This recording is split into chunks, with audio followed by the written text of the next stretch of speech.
Bonjour amis astrophiles, je vous retrouve pour un nouveau temps de partage avec beaucoup de plaisir et ce partage va concerner l'interprétation de la nouvelle lune, donc en Vierge. En Vierge, donc le 21 septembre 2025, 19h54 en temps universel. Vous avez ici la nouvelle lune, donc les deux luminaires sont conjoints. Soleil ici, 29,05 et lune, 29,05 à 19h54 temps universel. Donc c'est une nouvelle lunaison, un nouveau cycle. Et vous vous souvenez que la dernière nouvelle lune a eu lieu aussi en Vierge au premier degré. Donc le Soleil fait 1 degré par jour, avance d'1 degré par jour. Donc et la Lune fait un tour de la roue du zodiaque en 28 jours. Donc forcément, ils se retrouvent au bout de 28 jours, ensemble, là, puisqu'ils ont fait une première rencontre dans ce premier degré de la Vierge, une seconde rencontre pour cette année en Vierge et à 29 degrés 05, donc minute d'arc du signe de la Vierge. Signe régi par la planète Mercure, qui est ici à 6 degrés de la Balance, régie, signe de la Balance, par la planète Vénus qui, elle, se trouve ici à 2 degrés de la Vierge. Donc nous avons ce que l'on appelle une réception mutuelle. Mercure est chez Vénus et Vénus est chez Mercure. Donc c'est intéressant parce que vous allez comprendre pourquoi, et je vais insister un peu sur la, la notion de crise que cela peut signifier. Par ailleurs, nous avons Mars qui est aussi dans ce signe que l'on appelle anarétique, et je vais vous expliquer aussi comment on peut comprendre ce 29e degré, donc dernier degré du signe de la Balance. Donc très vite, il arrive en Scorpion, dont il est un des 2 maîtres. Donc Scorpion aussi, hein, signe de transmutation, de crise aussi. Donc nous avons des éléments qui nous permettent de pressentir le climat généré, en tout cas, dans ce contexte astrologique, énergétique, qui peut nous donner des éléments de compréhension, hein, et aussi de vigilance, hein, quant à notre quotidien, contexte de vie dans lequel nous évoluons.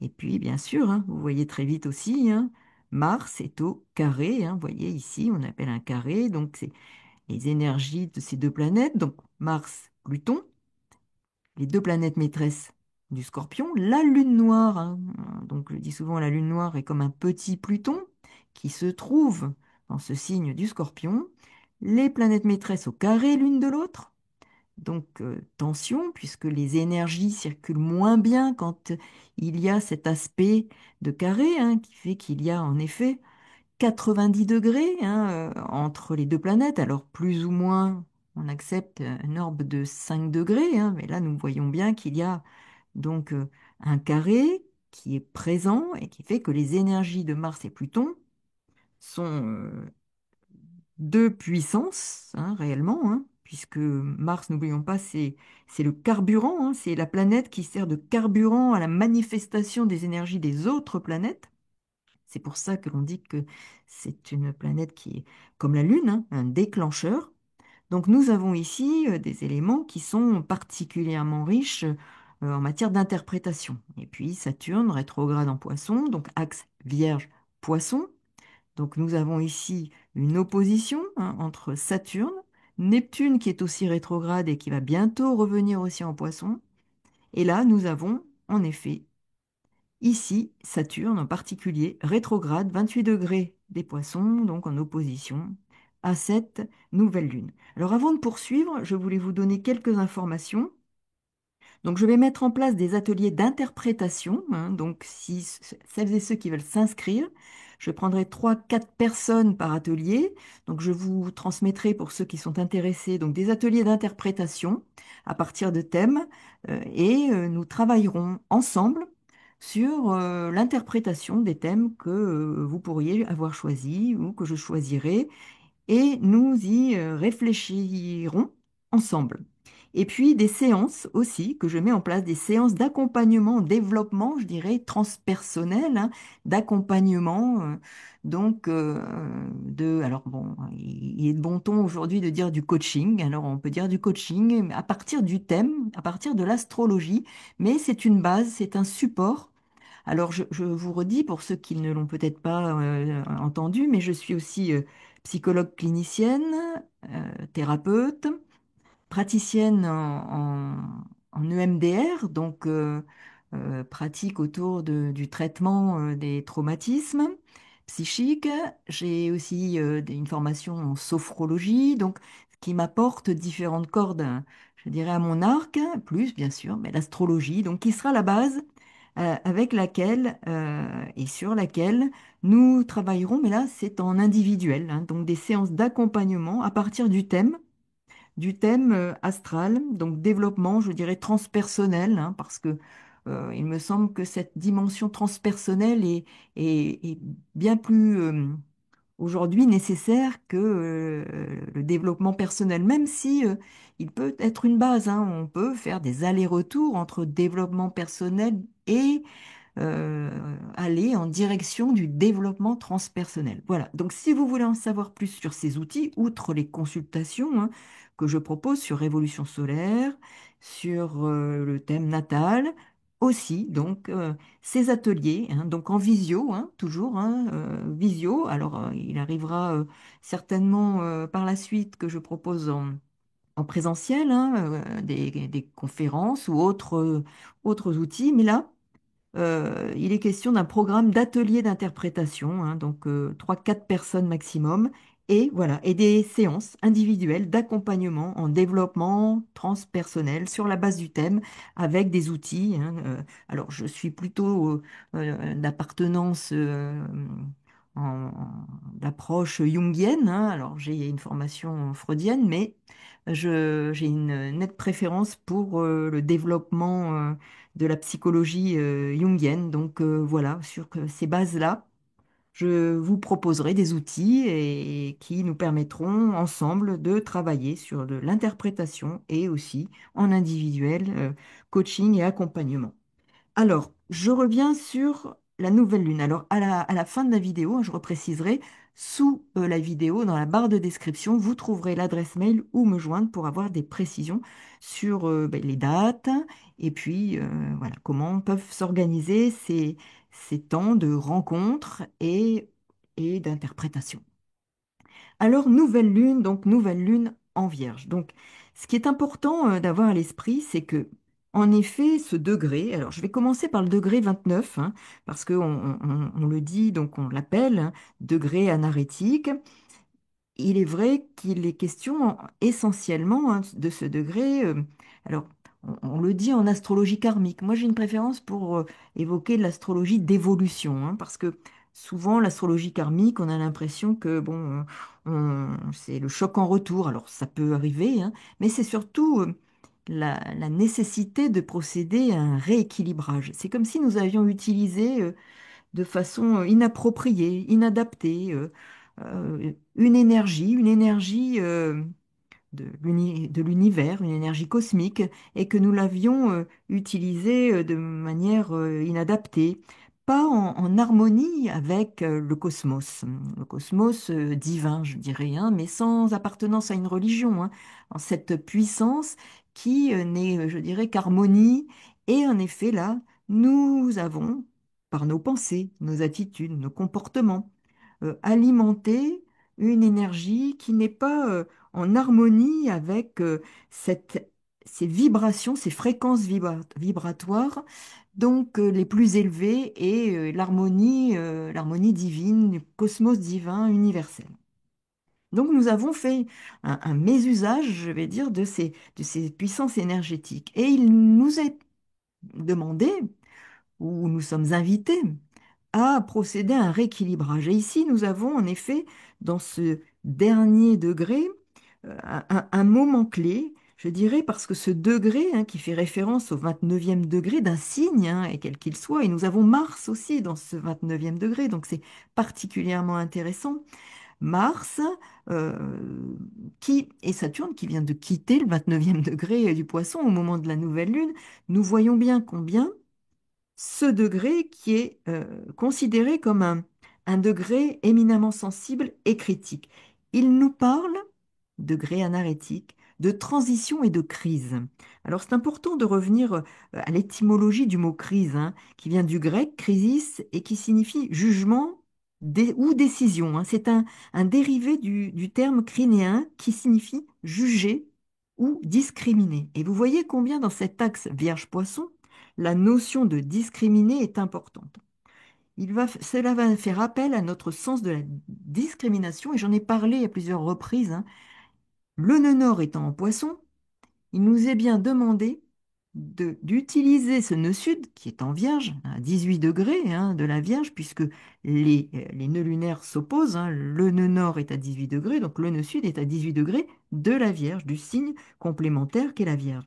Et il nous est demandé ici, en effet, enfin, je dirais, d'exercer notre sens de la discrimination pour, en effet, opérer euh, une sorte, non pas de basculement, mais de rééquilibrage, hein. Et Saturne est une des deux planètes maîtresses de la balance. Et nous voyons ici l'importance que cela représente. Saturne, une des deux planètes maîtresses de la balance, se trouve rétrograde en Poisson. Il est question de rééquilibrer au niveau des schémas émotionnels du passé, et je le dis, je le répète, il est rétrograde, il va être rétrograde jusque fin novembre, puis il va repartir en marche directe, toujours dans le signe des Poissons, pour ressortir le 14 février. Et là, il ne reviendra plus en Poisson avant 30 ans. Nous terminons quelque chose et nous voyons bien qu'avec cet axe Poisson-Vierge, qui est aussi traversé par les nœuds lunaires, avec ces éclipses, j'en ai parlé, qui ont un effet sur 6 mois.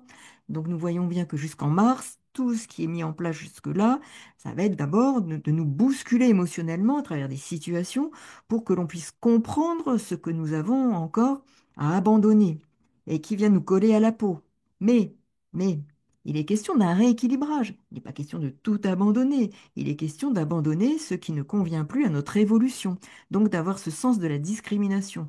Ce qui peut être je dirais un frein, et un défi, c'est que la Vierge, c'est un signe qui a tendance à ne pas, oui, à ne pas toujours voir ou vouloir véritablement voir où se situe ou ressentir véritablement où se situent les difficultés. Alors on somatise. Il peut y avoir des tendances à somatiser et en se disant mais que tout va bien. En fait, il peut y avoir souvent une impression que bon, on peut être anxieux, on peut être, mais il n'y a pas véritablement un ressenti euh, en lien avec cette anxiété. C'est-à-dire comme s'il y avait voilà, un certain, je dirais, une impossibilité de prendre conscience véritablement d'une forme de chaos émotionnel qui euh, produit une espèce de refoulement. Donc, il peut y avoir un chaos émotionnel que la Vierge refoule. Et ici, nous avons dans ce signe-là, avec lune, l'inconscient, et le conscient, le soleil, dans cette éclipse du soleil, véritablement comme s'il y avait cette part d'ombre qui doit être mise au travail et qui doit nous permettre justement d'exercer plus grande discrimination pour, en effet, identifier les émotions que l'on a refoulées et qui se manifestent à travers des somatisations, de l'anxiété. Mais souvent, la Vierge, euh, alors, outre une capacité assez puissante à s'autocritiquer, à se dénigrer, à se penser insuffisante, ne pas proposer suffisamment aux autres, se culpabiliser, parfois avec oui, un excès dans ces domaines, et dans l'impossibilité de voir véritablement où sont ses émotions et dans quel état émotionnel elles se retrouvent véritablement. Donc là, il est question de prendre conscience de son état émotionnel, voire parfois d'un chaos émotionnel que l'on évite de regarder parce que on veut garder en quelque sorte, toujours faire bonne figure, ne rien laisser paraître, tout maîtriser, tout contrôler. La Vierge veut maîtriser, contrôler Et il est question là, parfois de ne rien laisser paraître, mais pour autant, en sous-marin, eh bien, le chaos émotionnel, alors peut-être que le mot chaos est excessif, mais il y a des bouleversements émotionnels, mais on essaye de toujours de rester calme en apparence, de faire bonne figure, de ne rien montrer. Alors que il est bien question là de se connecter avec ce monde émotionnel qui a besoin justement d'être pris en compte. Et ce sont les besoins émotionnels qu'il faut évaluer, prendre en compte, il faut mesurer pour rééquilibrer quelque chose qui a besoin d'être rééquilibré. Donc cette nouvelle lune dans ce signe qui est la Vierge, qui est aussi un signe que l'on dit un signe de crise, hein. Donc ça, c'est important d'aller avoir à l'esprit, hein. C'est aussi le signe des crises, comme peut l'être, comme l'est aussi, hein, je dirais, la balance qui nous parle, elle, plutôt de révolution. Donc, c'est le signe des révolutionnaires, la balance, hein. Alors, oui, parce qu'on est dans l'axe, on est dans l'axe balance, bélier. Donc, balance, bélier, Mars en balance, Chiron en bélier, Mercure, planète maîtresse de la Vierge, donc de cette nouvelle lune en balance, et Vénus, planète maîtresse de la balance où se trouve Mercure, dans ce signe des crises souterraines. Parce que la Vierge est le signe des crises souterraines. C'est comme si là, il y allait euh, y avoir une opportunité de prendre conscience d'une crise qui a d'abord qui a germé, qui est à l'intérieur et qui va se manifester. Parce que c'est aussi le signe de, oui, je dirais, de l'accouchement, la Vierge, hein. On est dans un signe qui est, et ça m'évoque Socrate avec la maïeutique, hein, c'est l'accouchement de l'âme. C'est une crise qui permet l'accouchement et qui permet, en effet, à travers ce degré notamment, une véritable transition. C'est un axe et le degré 29, avec Saturne qui aussi, hein, on l'appelle aussi le maître du karma, mais je pense qu'on est plus sur quelque chose d'un rééquilibrage, là, véritablement, qui nécessite un rééquilibrage au plan des schémas de fonctionnement, au plan émotionnel, de laisser remonter ce qui relève d'une crise souterraine, émotionnelle, que l'on a voulu peut-être contenir et qui en même temps a été refoulée, toutes ces émotions refoulées qui surgissent et qui demandent de prendre des décisions. Et on est effectivement dans cette nécessité de prendre des décisions. Décisions pour une meilleure, oui, une meilleure prise en compte de nos besoins véritables. Donc ici, nous avons à la fois la notion de crise, crise qui réfère en effet à cette notion de résoudre des problèmes. C'est un moment critique, hein, on est aussi là dans un moment critique, instable, qui nécessite une action ou une décision pour résoudre les problèmes. Et c'est ça que nous dit ce degré anarétique. C'est un degré initiatique. Alors, initiatique, le mot, l'étymologie, c'est de transition. C'est de passer d'un état d'évolution de conscience à un état supérieur d'évolution de conscience. Donc, 29e degré, signe de crise, dans le sens qu'il initie une transformation. Et nous avons Mars carré Pluton, des tensions entre des puissances qui nous demandent de prendre des décisions. Mars est dans l'axe Balance Bélier, Chiron en Bélier, la blessure, mais aussi le lieu de guérison. Dans ce signe du Bélier, le maître Mars en Balance, la capacité de prendre des décisions pour un rééquilibrage. Saturne, une des deux planètes maîtresses, je le répète, de la balance, un rééquilibrage émotionnel, mais aussi un rééquilibrage au niveau de nos fonctionnements relationnels.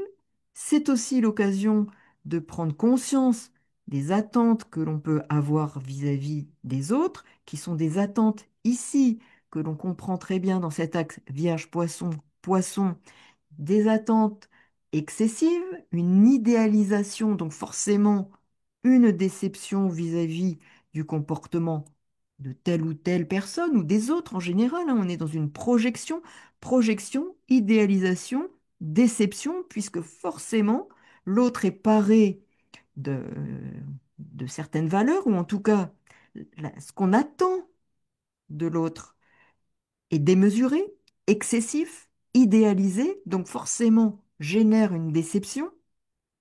Et là, le cercle vicieux se met en place. Il peut y avoir ensuite culpabilisation. Donc nous voyons ici combien il est important de mesurer que la sphère émotionnelle peut être particulièrement activée par rapport à des situations de crise, à une crise intérieure, à une forme de chaos intérieur, émotionnel, qui n'a pas été perçue parce que la Vierge, je le répète, hein, veut souvent montrer bonne figure. Ce sont souvent des personnes qui ne veulent pas montrer et garder et sauver les apparences pour ne pas, en effet, alors c'est souvent dire, il faut pas leur dire ceci, ne dites pas ça, parce qu'on veut sauver les apparences, hein, et intérieurement, ça nourrit une situation de chaos émotionnel. Donc, il est question là de mesurer combien les besoins nécessitent d'être pris en compte, nos besoins émotionnels, mais aussi faire l'objet d'un rééquilibrage pour passer d'une situation d'un état de conscience à un autre afin de poursuivre notre cheminement. Et c'est un... Alors bien sûr, on parle de nettoyage, mais le nettoyage passe par une prise de conscience de nos besoins refoulés, de ces émotions refoulées qui ont besoin d'être mis en lumière afin de nous libérer de complexes émotionnels et psychologiques qui ont trop duré et qui entravent notre évolution.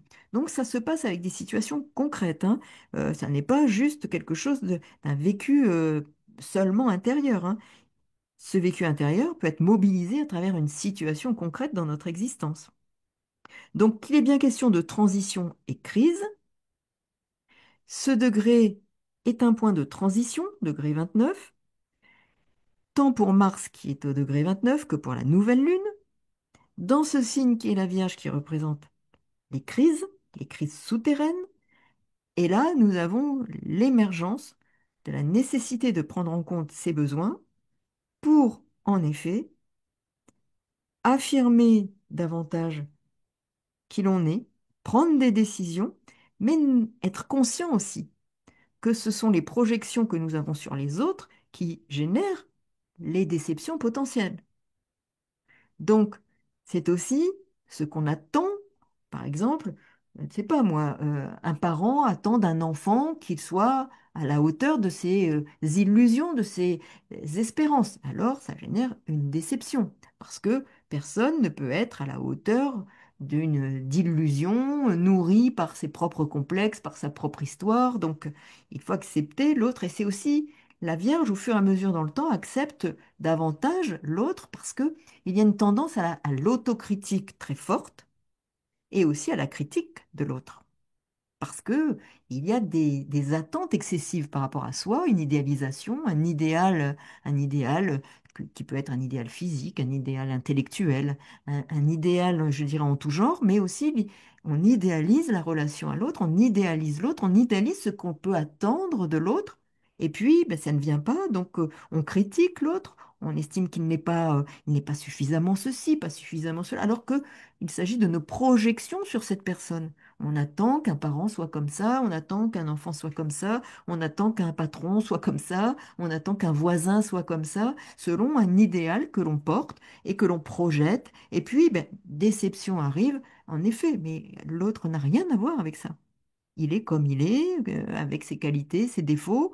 En revanche, ce que l'on a projeté sur telle ou telle personne, eh bien, c'est selon nos attentes. Donc, attentes personnelles. Donc, il faut considérer ses propres attentes, rééquilibrer, se libérer de ces attentes qui sont des entraves parce qu'elles nous nuisent pour en fait accepter l'autre tel qu'il est, mais surtout s'accepter soi-même d'abord et être, je dirais, oui, avoir une plus grande liberté d'être qui n'est plus entravée par ses attentes vis-à-vis de l'autre, par nos propres attentes vis-à-vis de nous-mêmes, inconscientes. Donc vous voyez, il y a vraiment quelque chose qui est puissant dans cette nouvelle lune en termes de transition, de crise, voire de révolution et de libération, hein. L'axe Balance-Bélier, hein, qui, comme je le disais, Balance, c'est le signe des révolutionnaires, c'est aussi un signe de libération, de liberté. Nous avons Pluton qui est au trigone d'Uranus, Uranus en Gémeaux, signe aussi de liberté. Uranus, ici, planète maîtresse du Verseau, là aussi, liberté. Pluton qui va dans ce signe pendant des années, d'abord mettre en évidence où la liberté ne circule plus, où la vie ne circule plus assez. Alors avec des choses qui peuvent se crisper, mais pour nous montrer combien la liberté ne circule plus à tel ou tel endroit, et faire réagir et pousser à des crises. Donc nous voyons, ces éléments-là sont des éléments importants pour cette nouvelle lune, de mesurer, de comprendre qu'il s'agit de transition majeure, de crise importante. Alors, je redonne aussi, hein, ici nous avons ces deux signes, hein, Vierge et Balance, Vénus qui est au quinconce, ici 150 degrés, hein, de Pluton.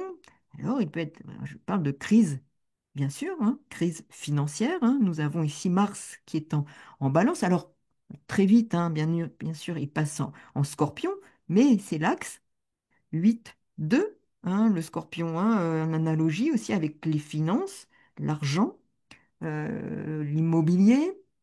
Donc, nous voyons ici qu'il y a transition, crise financière potentielle, hein, qui nous pend au bout du nez. Nous y sommes déjà, hein, mais on voit qu'il peut y avoir une évolution donc supérieure. Alors, bien entendu, hein, des planètes importantes, les planètes transsaturniennes, Pluton, Uranus sont au trigone, donc et au trigone aussi de cette nouvelle lune, donc elles vont apporter un support, mais ça reste quand même des planètes qui sont dans un sens une grande puissance, hein. Le trigone est exact entre Pluton et Uranus. Pluton, Pluton est quand même sous la maîtrise d'Uranus en Gémeaux. Et Gémeaux est ici sous la maîtrise de Mercure qui est dans ce signe révolutionnaire de la Balance. Donc nous avons ici beaucoup de signes qui nous parlent d'abord d'air, de mouvement, potentiellement de changements majeurs, hein. Ce sont des signes de grands changements qui veulent la liberté, le mouvement, le changement, qui sont là en quête de transformation, avec en plus ce carré Mars-Pluton. Donc vous voyez combien cette nouvelle lune peut être très riche en matière de transition, mais je parle déjà au plan personnel, mais crise, je dirais crise, chaos émotionnel, mais pas seulement. Je- Comme s'il y avait cette manifestation, cet accouchement qui se prépare. Donc c'est un peu les douleurs de l'enfantement. On voit bien combien cette nouvelle lune et cette lunaison, hein, c'est une lunaison, peut être particulièrement importante pour chacun d'entre nous, hein. Et donc, euh, plus ou moins, je dirais, en fonction, alors, les Vierges, Poissons, Gémeaux, Sagittaire, bien entendu, vont être particulièrement concernés, mais, mais tout le monde, puisque nous avons tous la Vierge une maison, donc dans un domaine de notre existence, nous avons tous le poisson dans le descendant. Si nous avons, par exemple, nous sommes ascendant Vierge, nous avons le descendant en poisson. Donc vous voyez, il y a enfin, vraiment, de toute façon, des éléments que chacun peut rencontrer dans son quotidien qui vont euh, être voilà, susciter, hein, du mouvement. Alors bien entendu, chacun avec sa capacité, sa réceptivité, des situations avec des degrés d'intensité différents, mais nous sommes vraiment dans ce couloir des éclipses avec des temps forts et cette nouvelle lune est particulièrement un temps fort. Voilà, donc je vous souhaite une bonne nouvelle lune dans ce signe de la Vierge. Et puis, comme je vous le disais auparavant, donc ateliers d'interprétation donc que je vais proposer, des séances d'accompagnement et de développement donc transpersonnel sur la base du thème, et puis toujours les consultations, donc consultations révolution solaire et thème natal. Donc, sous la vidéo, vous trouverez le lien pour me contacter et je vous donnerai les éléments d'explication par mail. À très bientôt et bonne nouvelle lune encore. Au revoir.